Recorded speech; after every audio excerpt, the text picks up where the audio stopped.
Welcome back, everybody, to the 757 Soccer Chat with me, your host, JC. Another season, another episode, and we've started off with weather. Once again, it's weathering outside, and once again, we're not playing soccer. When are we going to ever learn? Well, it's not going to be today, and it's probably not going to be tomorrow or anytime in the near future, but we'll figure it out eventually. But for this episode, we're going to talk about the weather. We're going to talk about the schedule. We're going to talk about all of the things that we've got going on tap, the good, the bad, and the ugly when it comes to soccer here in Hampton Roads. So sit back, relax, and hang out for about 35 to 45 minutes, and we'll go from there. Kick it back to you soon on the 757 Soccer Chat.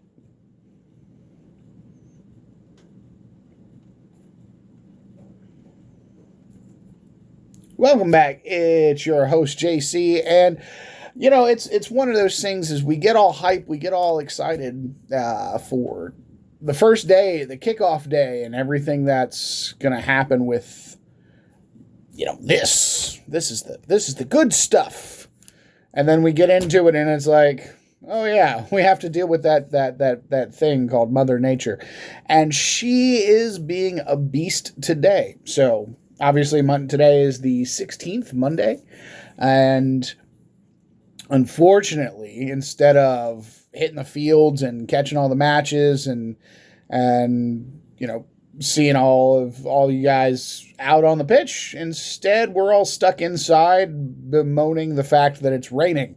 Now, granted, is it warranted? Yes. We hope that everything works out throughout the rest of the evening. It's only 4 o'clock right now. But, there's still plenty of time for things to go awkward. So taking precautions, making sure that children are safe, making sure the spectators are safe, doing the things that we're supposed to do as the adults in the room to say, hey, just in case. So that way we don't have to deal with lawsuits later, because we know how much America loves lawyers. Making sure that everyone's taken care of, everyone's staying inside. And, it's kind of unfortunate because there were some matchups we were looking forward to. Excuse me.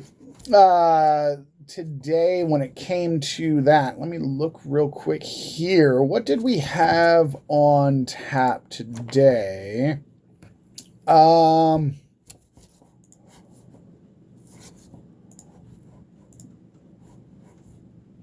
No, that's Tuesday. There we go. Switching up.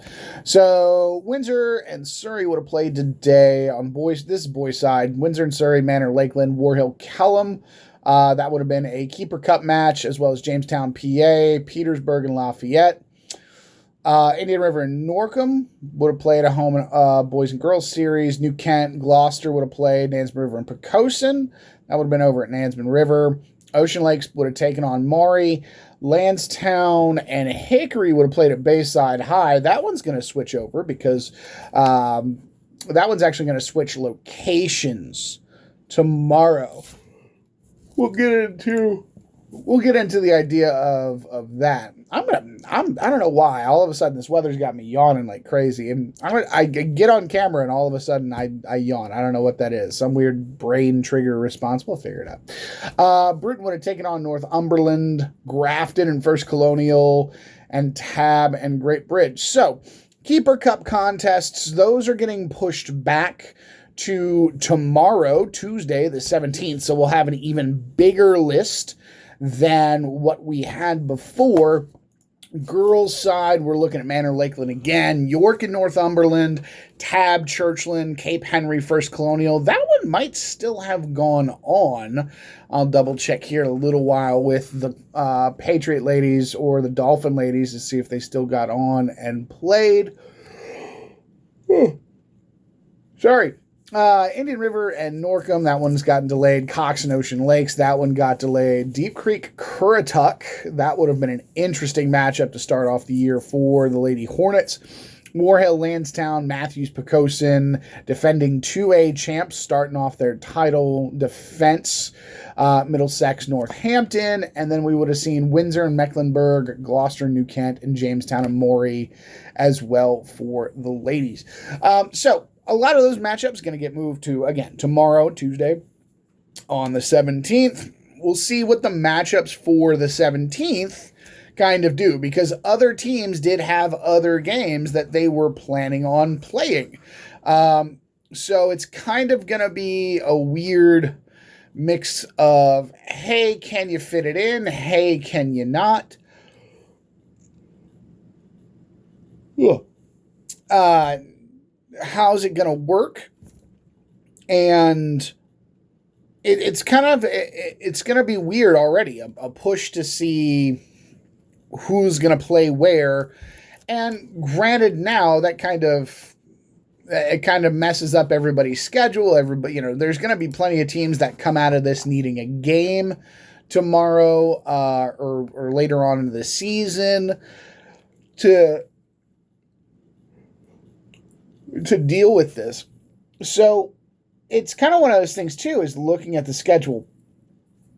There's things that I like about it. There's things that I don't, that I want to kind of go over, I want to cover. And I do want to say that I appreciate that we have so many teams in the area that are top tier teams that are willing to play each other, that are looking to play each other. Especially, we talked about the debacle that is the Peninsula District and their issues last week.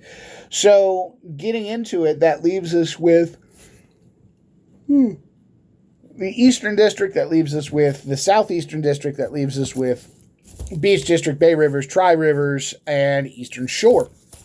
So a number of these teams willing to get out there, willing to play each other, willing to find matches.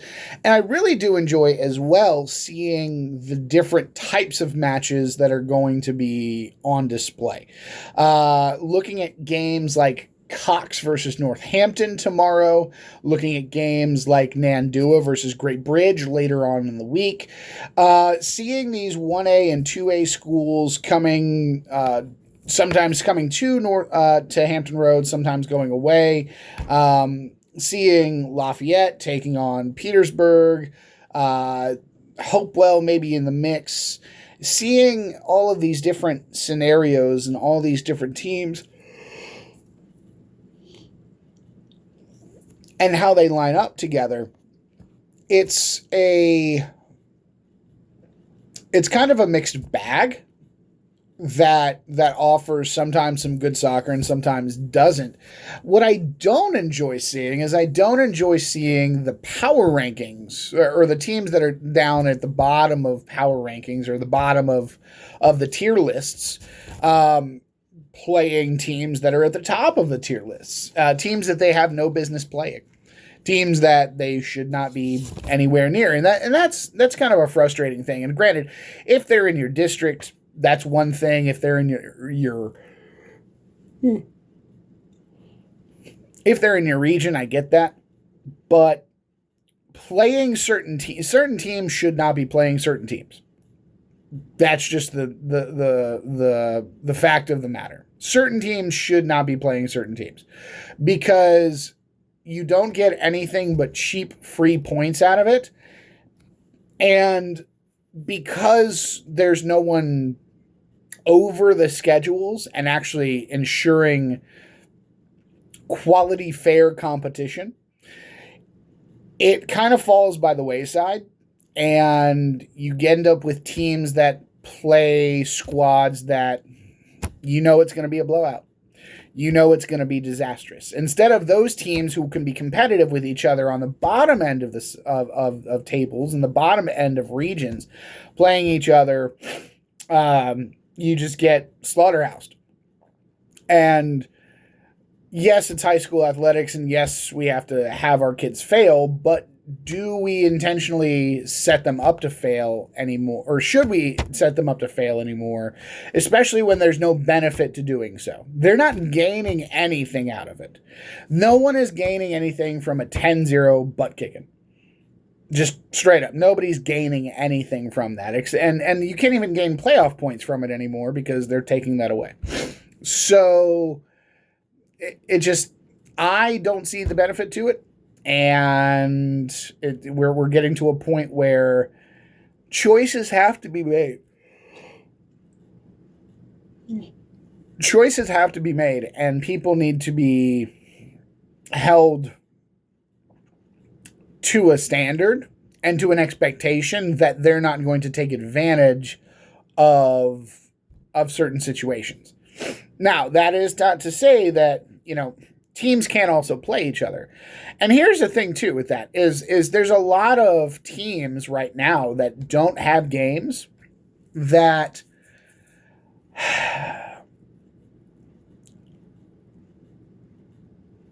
I don't know. It's some teams don't have games, and that's their athletic director. Some teams don't have games, and that's their coach. And some teams have a certain amount of games, and that's their playoff issue. And that's the other thing is when we start getting like, hey, you need to take a certain specific amount of games. You have to schedule a certain specific amount of games, and they have to be They have to be at a certain tier, or else you get penalized.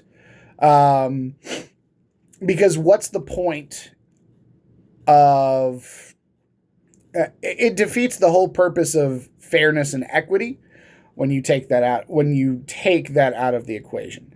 So I'll be a little more specific in a moment, but just kind of looking down the schedule, a lot of just some of the issues that I'm seeing. So things that I'm not enjoying about the schedule. Booker T, for some reason, only has 7 games so far. I'm calling whoever needs to be called out on that one. I'm pretty sure it's the athletic director. There's no reason that they shouldn't have scheduled a couple of these squads like Lakeland, maybe a Kings Fork, maybe an Indian River, a Green Run. Who else? Usually that Heritage, Hampton, but obviously again Peninsula District issues. It's a problem. It's offered up an awful problem for these squads, and Arcadia. Some of the teams that they could have played a little bit, and gotten some results against, maybe a couple other 3A schools that we can, off the top of my head. Looking at this otherwise too, Indian River's double dipping on Norcom, and Norcom's double dipping on Indian River. I don't like it, because if Indian River has improved significantly this season, then it's going to be 2 unnecessary losses for the Greyhounds, 2 wins for the Braves that are going to kind of skew them a little bit in the standings, especially looking at their schedule, comparing what they're able to do versus what some of the other teams that are at the bottom of 5A last season could do. So I don't like that. I don't like the fact that they're doing that there. Couple teams in Eastern District. Oh, Lake Taylor only got 9 games, but I know, here's the thing with Lake Taylor is I know Lake Taylor, they're interested in scheduling more games, or usually are. So, that's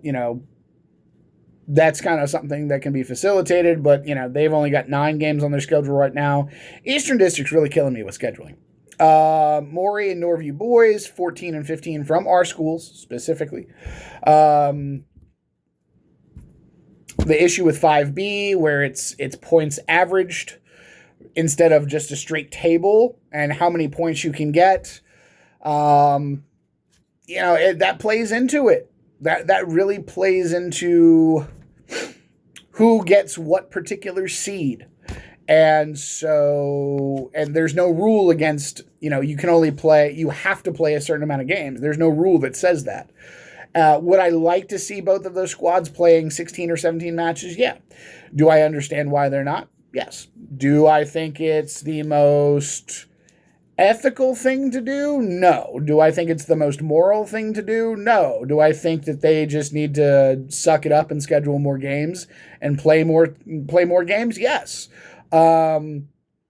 Especially for the kids, because, hey, we're playing games. But at the same time, I understand that, there is a game to be played within the confines of the game. The schedule is a game, especially when it comes to 5B. And 5B needs to fix the rules. So that's kind of frustrating. Norview ladies, looks like they've got a couple of open slots as well. So Booker T could take more games. Norcom could take more games. Lake Taylor could take more games. Maury boys could probably take a couple games if they're interested. Norview boys and girls could take a couple more games if they're interested. So, especially Norview ladies, there's no reason that they shouldn't get a couple more to play, especially against maybe, I don't know. Trying to see any teams. A green, if they don't already play Green Run, that would be a good one for them. Maybe a Tollwood, depending how many they've got. I've got all this stuff written down, and I've got it on those spreadsheets. Coaches, if you want the master schedule, send me your email either through a DM or just shoot me an email directly if you've already got my email, 757soccerchat@gmail.com.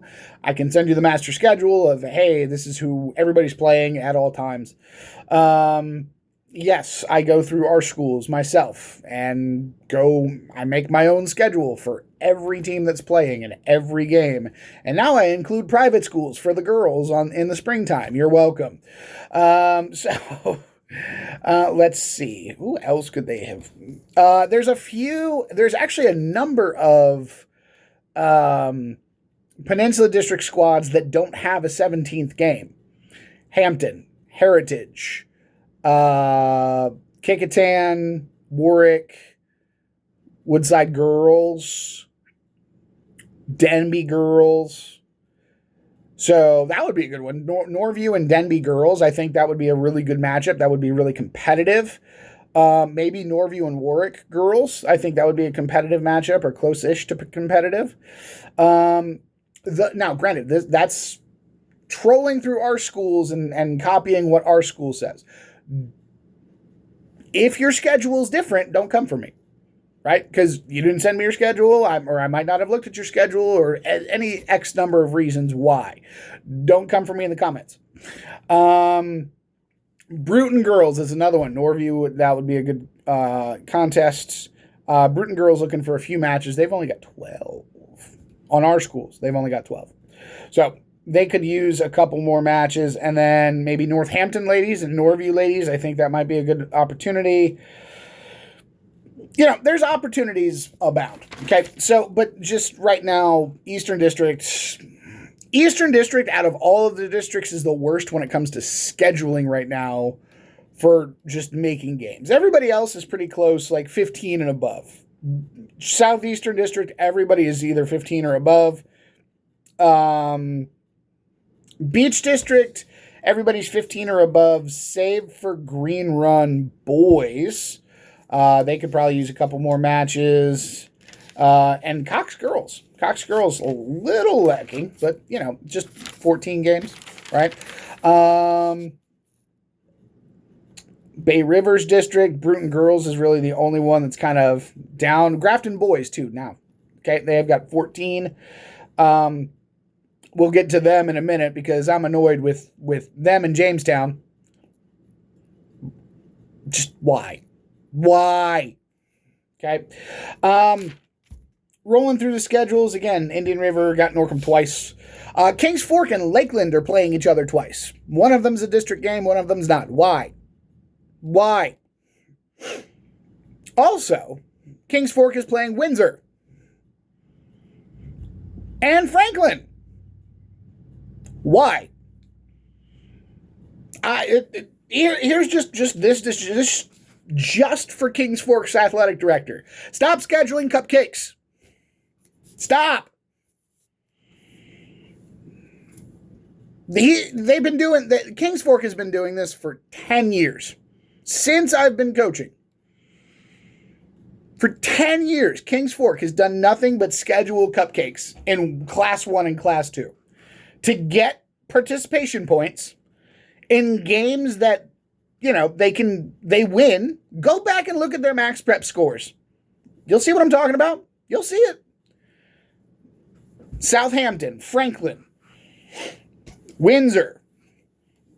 They schedule cupcakes. They schedule them 2 or 3 times in the year, and then they'll try to scoop up as many of the Norcoms and the Booker T's and the Heritages and the Hamptons as they can. They get a whole bunch of points, and then they sneak into the playoffs and then lose. And that's the adults. That's not a kid thing. Like, I'm not angry at the kids. I'm not angry at the kids that are playing the game. I'm angry at the adults who keep enabling it. Who keep saying, oh, well, we know our kids aren't that good, but this is what we're going to do. Yes, I understand you play in the Southeastern District. And yes, I understand that a lot of those teams mollywop you on a regular basis. That doesn't mean that you should steal a playoff spot, especially in a competitive 5B, when you don't deserve to be there. Stop stealing points. Stop it. It's enough. And that's on the boys' side, by the way. That's usually in the boys'. Granted, the girls have scheduled cupcakes, or the girls' team has had cupcakes scheduled for them before as well, but not nearly as much on the girls' side as it is the boys' side. The boys' side has cupcakes scheduled for them year in and year out, and their athletic director needs to, somebody needs to look at him and shake a finger. Because it's annoying. They did it last year. They stole a playoff spot last year. Because they scheduled cupcakes. Go look at the schedule of them versus Granby. Tell me I'm wrong. They scheduled cupcakes and they stole a playoff spot. But hey, until somebody puts it in check, nothing's going to happen. They're going to keep doing it until they get called, until enough people call them out. But we'll get there eventually. Bayside and Salem, Beach District, Bayside and Salem, you're playing each other twice. Why? When do you, go play somebody else. Go play a Bay Rivers team. Go play Northampton. Go play Nandua. Go play Petersburg. Go play Hopewell. Go play York. Go play Tab. Go play somebody else. Stop. Just get out of the beach. Go somewhere to play. Figure it out. Stop playing each other twice. There's no need. The kids see each other twice during the regular season, and I'm sure they see each other twice during the ECNL or the beach season or the spring season, whatever they play. There's no need. Kempsville and Ocean Lakes, they're doing the same damn thing, playing each other twice. Once is going to be a non-district game, the other one's going to be a district game. Stop. Go play other teams. Go play Jamestown. Go play Menchville. Go play Grafton. Grafton's got 14 games. They've got spots. Go play Tab. Go play York. Go play Lafayette. Go play in the Keepers Cup. That's 4 teams that should be playing in the Keepers Cup. They could have had a whole nother division. They could have had a whole nother day. And this is boys, by the way. Boys.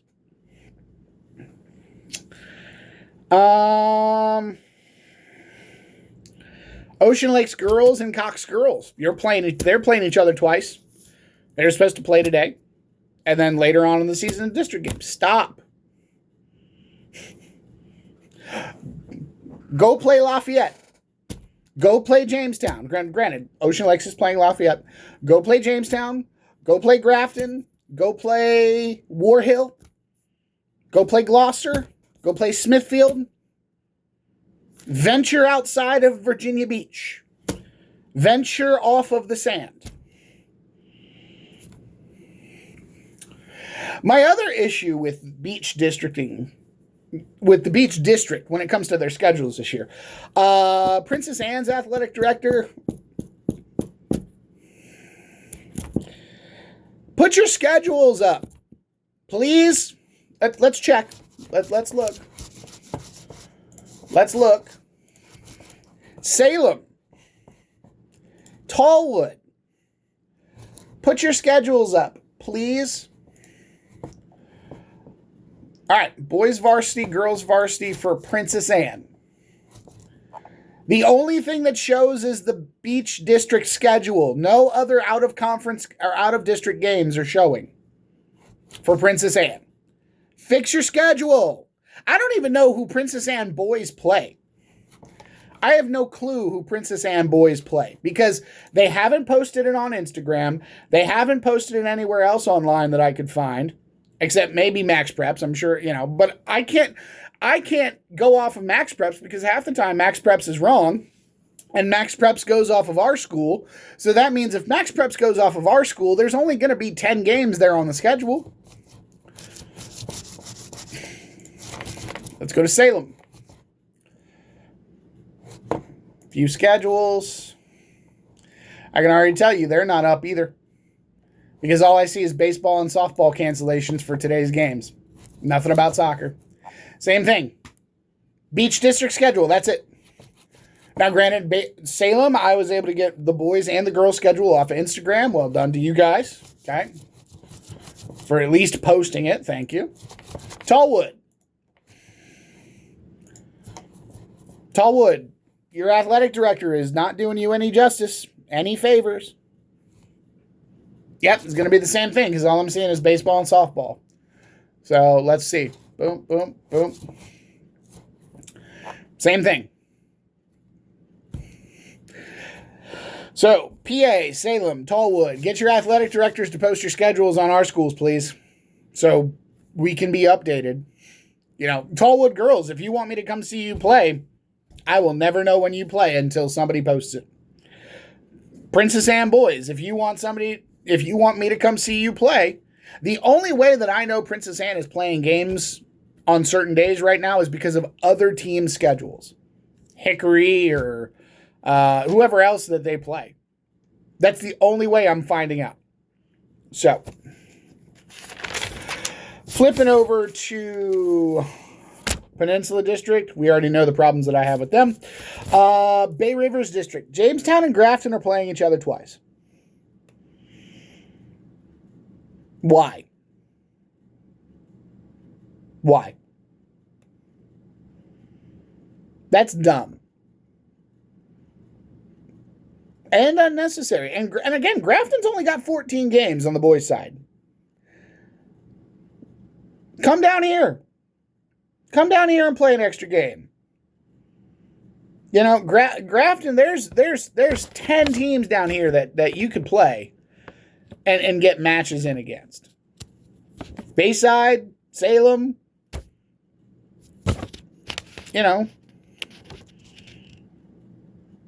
I'm sure you could get a match against Maury, Norview, Western Branch. Branch has only got 15 on both sides. That's a little awkward.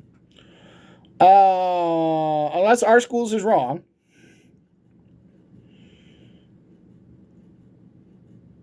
Yeah. Plenty of teams that you guys could get matches in against. But instead, you're playing Jamestown twice. Make it make sense. I don't get it. And again, these are not children problems. These are not problems of the players. These are not problems of the kids that put the boots on and kick the ball. This is us problems. This is adult problems. This is grown folk business. And this is adults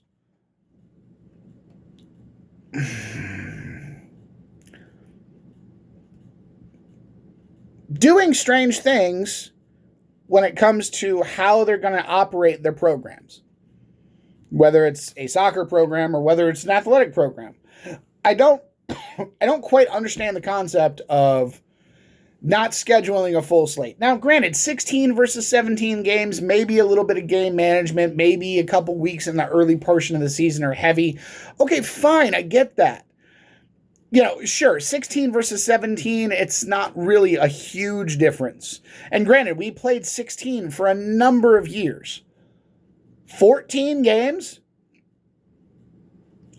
There's no way, shape, form, or hell that I only want to play 14 games in a season. And I don't care if it's going to benefit my team or it's not going to benefit my team. I'm not shorting my kids 2 games. I'm not shorting my kids 2 more opportunities to showcase their abilities, to showcase their athleticism and their abilities. I'm putting them out there and I'm putting them on the pitch and I'm saying, hey, go win a game. We're here. What's you play to win the game, right? You play to win the game. So why are we holding back?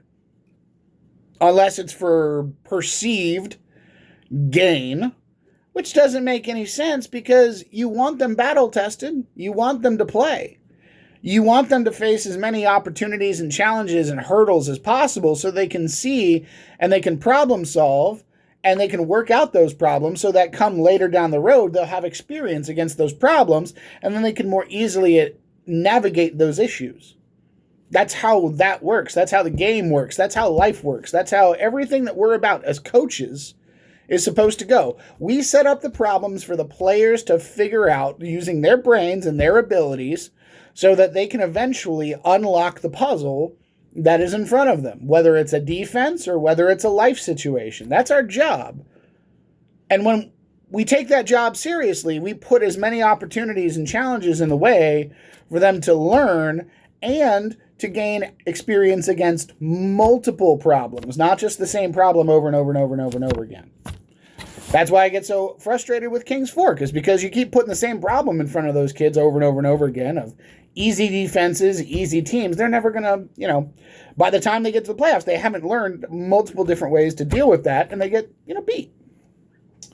So I think that in that trend, all of that digressing of my own, I don't mind the schedule. Granted, if there's a team that you want to play, if there is a couple games on your schedule that you want to fill, if you want to get information from another coach to schedule further into the season, further into the future, next year, the year after, whatever, do home and home, hit me up. You got my email. Again, 757soccerchat@gmail.com. You can always DM me online on Instagram, okay?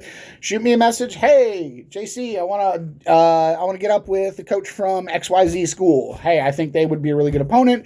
They'd be really competitive. Hey, do you think there's any other teams that might want to play us? Blah, blah, blah, blah, blah. It's kind of where I'm at right now. Like, I have just about everybody's ear. I know a lot of coaches, a lot of athletic directors, a lot of folks that I be like, hey, this team might want to, hit you up. Here's their email. Hey, this team was talking to me about you. Would you be interested in, doing something as far as a match with them? Done it over the last 2 years a bunch. More than happy to do it moving forward because I want to see the 757, play more. Okay. And not just going from one side of Virginia Beach to the other side of Virginia Beach or going from the top of Williamsburg to the bottom. Like, we need to be playing each other. Especially with the Peninsula District, we need to show the Peninsula District athletic directors and principals that their decisions are dumb and that they need to reverse that decision. I digress. So, a couple things have gone out. Power rankings are out. Please, please, please, please, please pay attention when I say this. The power rankings are not who I think is better than who. They're more like tier lists. And in that case, certain groupings of teams are all the same. One team could beat another team on any given day. One team that's at 20 could probably beat the team that's at 35, and the team that's at 35 could probably beat the team that's at 20. Now, the closer you put those two numbers together, to like call it 26, 28, oh yeah, you're flipping a coin and you don't know who it's going to be on that day, okay? Please understand. Those lists are strictly based last year's results, specifically playoff results. Now, granted, When I put those lists together, I do it on my own. I've got sheets, I got tables, I got all the things, right? Sometimes a couple things get mixed up. Sometimes a couple teams go missing. And sometimes I put a team in a place that I didn't mean to put them. Give me some grace. Because nobody else is doing this for you. Nobody else is putting this stuff out here, going through, putting all this stuff together. So, take it with a grain of salt. Take it with a grain of salt. Whether you agree with it or not, take it with a grain of salt. Because again, my actual, hey, this is who I think is the best rankings, the top 20, that comes out on April 3rd, after we go to spring break for most schools, for the Southern District schools, okay? When we go to spring break, that's when the top 20s are going to come out. That's when I'm going to say, hey, this team is better than this team, this team's better than this team, this team's better than this team, based on what we've done, right? That's when you guys can start going at me and telling me, okay, blah, blah, blah, blah, blah, blah. And, you know, we'll have those disagreements back and forth online. That's fine. The other thing when it comes down to it, don't call me names. Just don't. I am not above screenshotting what you put and, you know, sending it to your adult and being like, hey, get your kid. You know, because just it's not cool, right? And again, I'm doing this for the community. I'm doing this for free. I'm not getting paid to do this. I don't have any sponsorships. If I did, this would not be the setup. Trust. So, a little bit more respect, a little bit more relaxed tone. We're all good. Okay. What else? Oh, matchups. So, that's the last thing I want to go over. This week so far, what do we got this week? Just going over some stuff that I like from this week and then moving forward. What was supposed to be today? Lansdowne Hickory Boys tomorrow is going to tell us a lot. That got moved. That's actually going to be at Green Run now, not at Bayside High School. So that's going to be at Green Run tomorrow. Grafton and at First Colonial would have told us a lot. War Hill and Kellam's going to tell us a lot where those two teams sit. Kellam, obviously a state finalist, whereas War Hill finished a goal short in the region semis against eventual Class 4 champion Jamestown. Bayside Oscar Smith, we'll kind of see where those two schools are at. The last 2 years, Bayside Oscar Smith have drawn 2-2 on the boys' side. Tomorrow, Kellam was supposed to play Grassfield. We'll see if that happened. Granted, I don't know how this stuff's going to happen now. So, you know, I'll be getting updates from you guys as we go. Cox Northampton for tomorrow. Girls' side, Western Branch and Catholic. Really looking forward to that one. Catholics look really good in preseason, holding Cox to 0-0. 1-0 over Lansdowne. We'll see how they do against the Bruins. And then First Colonial and Great Bridge ladies. That one's going to be at Great Bridge Middle. War Hill, Lansdowne, we're supposed to play each other tonight. We'll see how that progresses. Any others that I'm really like from today that I would have liked to seen? Oh, Cox Ocean Lakes, that would have kind of told us a lot. First Colonial would have played Cape Henry. Manor Lakeland matchups would have told me a lot about those two squads, but they got rained out. Didn't get to see Manor's scrimmages either, because that scrimmage with Heritage got canceled because of weather last week. Yay, Mother Nature. I do believe Lakeland and Lakeland boys won 2-1 last week. So that kind of gives a litmus test of where those two squads are, 3A squads. Later on in the week, Gloucester and Jamestown, going to be a good one. Grafton, Kellam, War Hill, Great Bridge, Kempsville, Ocean Lakes, Bruton and Tab. Bruton beat Tab last year for the first time in a number of years, and then actually beat them twice. Girls' side, New Kent and Poquoson. So Poquoson starts their They start their title defense for Class 2 against a relatively surprising New Kent girls side in Class 3 last year who made some moves, got into the top 20, and enjoyed a little bit of notoriety. Warhill Maury, Kellam Grassfield, Ocean Lakes, and Western Branch. That's always a fun one. Again, I kind of talked about that a little bit ago. Later on in the week, couple Class 6 matchups, Lansdowne and Western Branch. Those are going to be at Kellam. Smithfield girls go and play Nansemond River girls. Hickory and Northampton boys, that's a rematch of a crazy matchup from last year that they played. I want to say the final score of that one was like 3-2, 4-3. It was a score that nobody expected. Kempsville Norview, we'll see how those two squads do. Grassfield, PA, we'll finally get to see the Cavaliers and what they're doing. Pocosin, Deep Creek on the boys' side. Surprising Deep Creek right now. Everybody's kind of talking about them a little bit. If you're out this direction on this side of 64. Granby girls go and play Monticello. Great Bridge girls play Currituck. Lafayette Smithfield boys, that'll be a fun one.